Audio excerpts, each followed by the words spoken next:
Have you ever been gaslit by a man? Perhaps you've been told he's definitely not cheating and you're a bit deluded. Maybe he's being toxic and then telling you you're over-emotional, you're overreacting. What if someone was so determined to control you, they actually kept you captive? Ever had the President of the United States tell the world that you're a drunk and that you're deluded because you shared the dirty inner workings of the White House? Seems unlikely to have happened to you or anyone. But it did happen to someone. In partnership with Starzplay and their brand new drama, Gaslit, Sarah Barron and I are sharing the untold story of Martha Mitchell, one of the most gaslit women in history, in just 18.5 minutes, the same amount of minutes mysteriously missing from Nixon's White House tapes. Gaslighting is a term which basically means making someone question their own reality. It might be used to describe a person, a gaslighter, who presents a false narrative or a lie to somebody else, which leads them to doubt their perceptions and become misled, disoriented, or distressed. This often happens in relationships with power imbalances. Sometimes the person being gaslit is fearful of the loss associated with challenging the false narrative. Gaslighting is not always malicious and intentional, but in many cases it is. Where does the word gaslighting come from? There's a 1944 film starring Ingrid Bergman in which a husband uses tricks to convince his wife that she is mentally unwell, that she can't trust her own mind, so he can steal from her. The term gaslighting was quite obscure until the mid-2010s, when it started to seep more into the English lexicon, which I think correlates with the recent wave of feminism and the Me Too movement. According to the American Psychological Association, it once referred to manipulation so extreme as to induce mental illness or to justify commitment of the gaslighted person to a psychiatric institution, but it is now used more generally. The New York Times first used this term in a 1995 column by Maureen Dowd, and the American Dialect Society recognized the word gaslight as the most useful new word of the year in 2016. The Oxford University Press named gaslighting as a runner-up in their list of the most popular new words of 2018. Sometimes we need the language to talk about what's happening to us, and it was a word society really needed. Gaslighting isn't just a conflict or a disagreement, it's somebody trying to convince you that you can't trust your own eyes, your own memory, your own mind. It's something that the Nixon administration employed on a woman who had a dynamic personality and wouldn't take no for an answer. This show, starring Julia Roberts, will add to our understanding of what gaslighting really means. The John Hamm Library of Feminism presents The Guilty Feminist Tapes, the missing 18.5 minutes, Conversation 654-2, which took place on the 24th of April, 2022. Deborah Francis White talks to Sarah Barron. Sarah Barron, it's me, Deborah, from The Guilty Feminist. I'm meant to know all about this new Starzplay show, Gaslit. Can you kick me off? Like, gaslit, can you define it? Okay, so presumably you've been gaslit yourself at some point by someone. Maybe you had an ex-boyfriend and he would say like, oh, you're too emotional, or oh, you're so dramatic, specifically as a way of wanting to manipulate you. Or your brother told you you're imagining things, or maybe you have a boss at some point and she really works to make you believe it's you who's toxic, not her. So it's like when somebody says something isn't true, that is true, that you know is true, but they're making it out to be not true, so that you start to think, I'm losing it. My current example is my 6-year-old. Whenever I try to stop him from playing this terrible video game I don't want him to play, has started claiming that he's adopted. And I'm like, I'm pretty sure I was there. I'm pretty sure you weren't. But he continues to insist. In short, it's this idea that someone is manipulating you into questioning your own sanity. So now imagine that the man gaslighting you is the President of the United States of America. What if you got so badly gaslit Your accounts of very real events were labeled delusional? What if they were attributed to your mental illness? What if you were held hostage and discredited in the national news because you dared to speak the truth? Deborah, this is what happened to Martha Mitchell, the very first person to tie President Nixon to the Watergate scandals, and one of the most gaslit women in history, and the star subject of the TV show Gaslit. Okay, so listen, that's extraordinary. I feel, weirdly, I've been gaslit about the Watergate scandal my whole life, because I always thought it was rumbled completely by men who were given all of the credit, to the extent where I recently watched All the President's Men, the movie about it.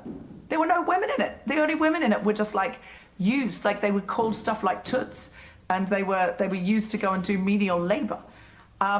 So could you give me a quick précis of what happened at Watergate? Yes, so the name Watergate, it's come to encompass this whole array of secret and usually more often than not illegal activities done by members of the Nixon administration. Specifically, it refers to the burglary and the illegal wiretapping of the headquarters of the Democratic National Committee in the Watergate complex by members of President Nixon's re-election campaign. These burglars, they're eventually arrested and the connection to Nixon uncovered, which is what leads to his resignation in 1974. So this is why we say something's a gate if it's a scandal now. So we kind of say Partygate it's because of Watergate being the name of the original hotel where this massive scandal happened, that the president was doing something illegal. Exactly that. But the key year here now is 1970. This is before the police apprehended the burglars at the office of the Watergate complex, because 1970, this is the year that the New York Times runs an article about Martha Mitchell. They call her, this is a direct quote, the most talked about, talkative woman in Washington, to which she responds, "Why do they always call me outspoken? Can't they just say I'm frank?" And she's not just like this sort of average cabinet wife. She's glamorous. She's got this really coiffed, bright blonde beehive. She loves a whiskey. She's mischievous. She's got like a sort of, let's think of it as like this Lucille Ball sense of humor. She's funny. She's disruptive, to the extent that Richard Nixon himself once told his chief of staff in a meeting, quote unquote, "We have to turn off Martha." So who was this Martha Mitchell, and what was she doing being turned off by Nixon? Right. So she's the wife of John Mitchell, who was the U.S. Attorney General under Nixon and the president's closest confidant. John Mitchell ends up at the end of the story going to prison for conspiracy, obstruction of justice, perjury. So we can just say we know now these men's activities were not above board. Meanwhile, Martha, the wife of the Attorney General, she's famed for eavesdropping on these meetings, and then she calls up reporters of her own volition and gossips to them. So she's this favorite amongst journalists because she's the one who gives them all the sort of insider hot takes. Which raises the question, like, can you blame her or can't you? To what level did she owe her husband more secrecy, or to what extent is it like, fair enough, she wants to share this if it's all going on and potentially threatens the country? So I'm fully with Martha so far. So what happened when John Mitchell okayed the break-in at the Watergate Hotel? Right. So the Mitchells are away in LA when this happens. And John Mitchell gets a call to say intruders were arrested in the Watergate complex for wiretapping and stealing documents. It turns out Martha Mitchell's lead security guard and committee member of the re-election campaign of the president was arrested at the scene. Now, John doesn't want Martha to catch any wind of this because he knows that what she might do is call up a reporter and spill the beans. So he leaves LA, leaving the security with strict orders not to let Martha leave the hotel or read or watch the news. So she's essentially been kidnapped by her husband and his team. But she knows her husband, and she knows that John Mitchell and his boss, President Nixon, are somehow involved in the scandal. Like, she could just smell it. So she immediately jumps on the phone to a journalist, which is her habit, to like call up these journalists and tell them what she knows. Wow. So this is real drama. I know! And we've never heard of her. It's insane that this is how we ourselves have been gaslit. How did we not know? I have watched All the President's Men a number of times, and as far as I'm concerned, Robert Redford did everything. Handsome, sexy Robert Redford and sexy Dustin Hoffman. All the President's Men, the big famous film about this, they did everything, and they, if anything, used women, but no women had anything to do with this. This is incredible to me. Why would Martha Mitchell rat out her husband? Okay, so to answer it, the first thing that you need to understand is like she's straight up not allowed to leave a hotel room. She's sort of literally detained and kept as this sort of political prisoner, all to keep her from learning and then sharing with the press what's going on. And there were newspaper articles about it, but they mostly ran in like quote unquote women's pages, which they had back then. Newspaper articles saying she was being kept captive. Yeah, and what they said, they got away with it because, of course, the people in charge of the narrative and the people getting all the attention are John Mitchell and Nixon. And what they're telling everyone at the time is that she's just a drunk. And it was really easy to believe that story because she did like a drink. So sort of framing her as this unstable alcoholic is pretty easy to do. You know, there's a long history of this. Before women could vote, any woman could just be sent to a sanatorium and locked up for life by her husband, just going, if he wanted to be with another woman, he'd just go, sorry, she's insane. And this is a long history of this. But by this point, obviously, there were laws in place to stop this. But the most powerful people always think they're above the law, a la Partygate. Right. So, turns out Martha's actually telling the truth. Yes. Yeah, she's telling the truth the whole time. The whole time. But the entertainment pages basically are going, oh, she's been locked up for her own good. Unbelievable. Yeah, like this is just sort of a crazy lady who's had a bit too much to drink and is mentally unwell. And her unwellness is threatening the stability of our great nation. Did she ever say why she did it? The quote that we have on this is she said, I love my husband very much, but I'm not going to stand for all those dirty things. I'm black and blue. They don't want me to talk. Oh my God. So what happens next? Does she leave her husband? What's the fallout for the Mitchells and Nixon? I want this to be a happy ending, but it's not going. I mean, the happiest part of the ending is that we know that Nixon gets caught. But specifically what happens for the Mitchells is, unsurprisingly, they wind up separating in 1973. John Mitchell moves out of the family home with their daughter. Eventually, he winds up serving 19 months in a federal prison because, again, he's been convicted of perjury, obstruction of justice, conspiracy for his involvement in the Watergate break-in. And they never see each other again. Wow. And they just never see each other again. Because of her involvement in the scandal, Martha Mitchell is completely discredited. He also admits that various top aides of President Nixon, for years, they'd just been so jealous of her because she was the one who was so popular in the media. And so they had already been seeking out different ways to embarrass her. Eventually, Nixon himself, in the interviews that he does with David Frost in 1977, he says that Martha Mitchell was a distraction to John Mitchell, such that no one was, quote unquote, minding the store. And, again a quote, if it hadn't been for Martha Mitchell, there'd have been no Watergate. And we've never heard her name. Or at least I hadn't. Wow, I've never heard of her. I'd never heard her name. As far as I know, it's all guys who did it and guys who uncovered it, and they are massively handsome heroes.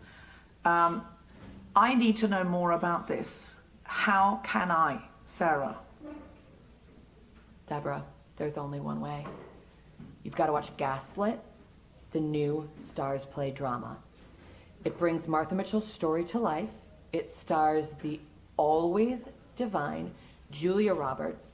It brings Martha Mitchell's story to life by taking this Watergate scandal and breathing such fresh air into it, and by showing us from this completely new perspective and 50 years after the fact how all that Washington sausage gets made. So Starzplay, you say. What is Starzplay? Can I get it on my television? I need it now. You need it now. You can get it everywhere. What it is, it's basically a new on-demand streaming service. You can download it on your Apple or Android device. What more do you need? I need nothing now except to watch Gaslit. I am genuinely excited about this. I know. I love Julia Roberts. This is our next prestige TV. I felt this sense of purpose and meaning flooding into me with the knowledge that there was new excellent television worth viewing. Now, you are for me the touchstone of the comedian and podcaster who can analyse in great depth, with great joy and comedy, prestige television. Your podcast that analysed Succession every week that you did with your husband I was as addicted to that as I was addicted to Succession. Aww. Is there any world in which you and I could once a week sit down and analyse an episode of Gaslit as an extra for The Guilty Feminist? Deborah, I want it in every world, not just any world. We have to do it. I feel we can make this happen. I think we owe it to each other. We owe it to each other. We owe it to Julia Roberts. We owe it to Julia Roberts. There we go. But more than anything, we owe it to Martha, and we owe it to all of the other women who in history have stood up and said, I need to be counted, and have been told that they're delusional. We owe it to Joan of Arc. We owe it to Viv, T.S. Eliot's wife. We owe it to all of the women who were told, you're delusional, you're too much, you're seeing things, you don't know what you're talking about, and then who got written out of the story. We owe it to all of the women written out of the story to write them back in. So I am here for you and me once a week analysing an episode of Gaslit if you're here for it. I love it. We owe it to the women of the world. I hope no one hears the secret tape. Let's do a secret tape and hope someone else leaks it.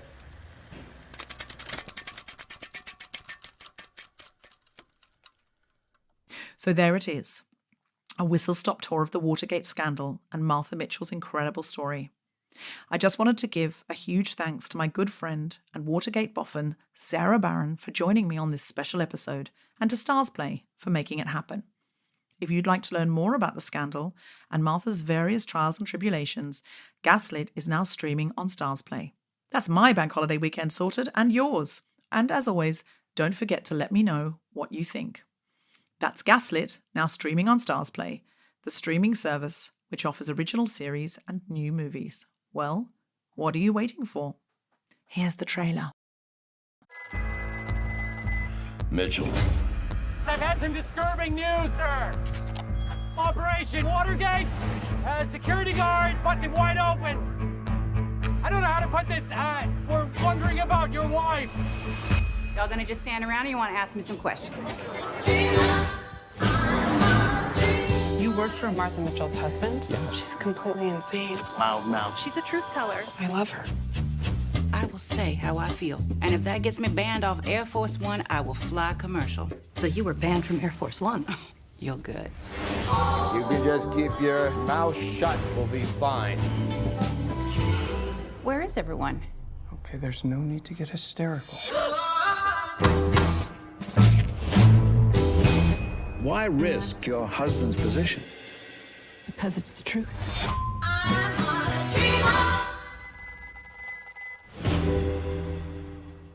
That's Gaslit, now streaming on Starzplay,